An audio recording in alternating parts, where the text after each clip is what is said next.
When we think of Vikings, we often picture fierce warriors pillaging across Europe in the 8th to 11th centuries. But did these intrepid seafarers also use magic crystals to navigate the seas? So let us dig into the legends behind the Viking Sunstone to find out if it was really a magical device or something else entirely. Some people believe they possess magical properties and can be used for everything from healing to scrying, which is a form of divination that involves gazing into a reflective surface. The Vikings were no exception. That's what some scholars believe they may have done with the so-called Viking Sunstone, an alleged crystal ball that could help its user locate the sun even on the cloudiest of days. According to legend, it glowed brightly when held aloft and could even pierce through clouds and darkness to reveal the position of the sun. A sunstone could easily fit in a sailor's pocket and wouldn't require a clear view of the sky to operate.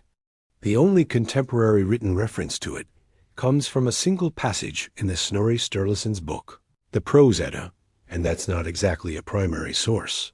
It was written nearly 200 years after the Viking Age got into full swing, and Snorri himself was a poet and politician, not a historian. This would have been an invaluable tool for sailors navigating the North Sea. Well, compasses as we know them today weren't invented until the 11th century, and that's only about 200 years before the Viking Age came to an end. However, some researchers argue that it may have been based on real-world observations of crystals that had been, shall we say, enhanced by Viking folklore. And be sure to subscribe for more exciting adventures from history's greatest explorers. Until next time, happy adventuring. After all, some crystals are naturally magnetic and may have appeared to glow under certain lighting conditions. Others, such as quartz, are highly refractive and can split light into a rainbow of colors. What's more, the Snorri Sturluson's description of the sunstone seems to contradict known properties of crystals. Crystals don't typically glow, and even if they did, their ability to do so wouldn't necessarily be affected by the position of the sun. Over time, these stories would have become embellished until they took on a life of their own. So it's unlikely that they would have been widely available or used by ordinary Vikings.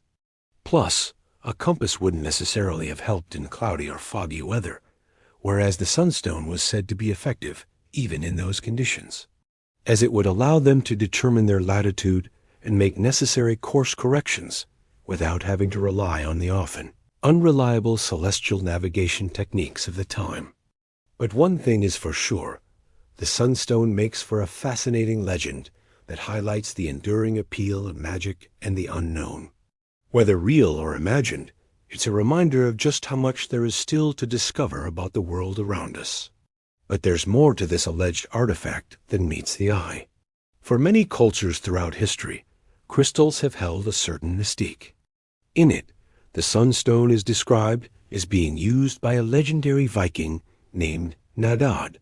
One day while sailing, Ned Dodd's ship became lost in thick fog.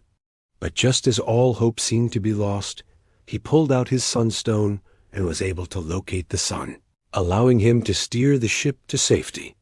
In Norse folklore, the sunstone is said to have been a large, smooth stone that was warm to the touch, much like a hot coal.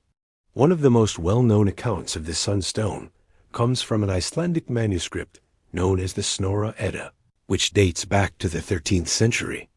Now, you might be wondering, why didn't Vikings simply just use a regular compass?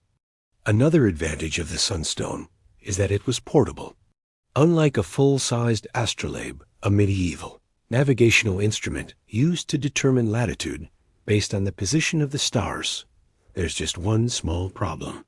Despite the sunstone's prominent place in Viking lore, there's precious little evidence that such a stone actually existed.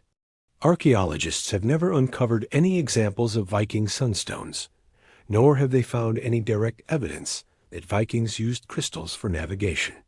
All of this has led many scholars to conclude that the sunstone was likely a myth. It's possible that early Vikings observed these properties and incorporated them into their legends.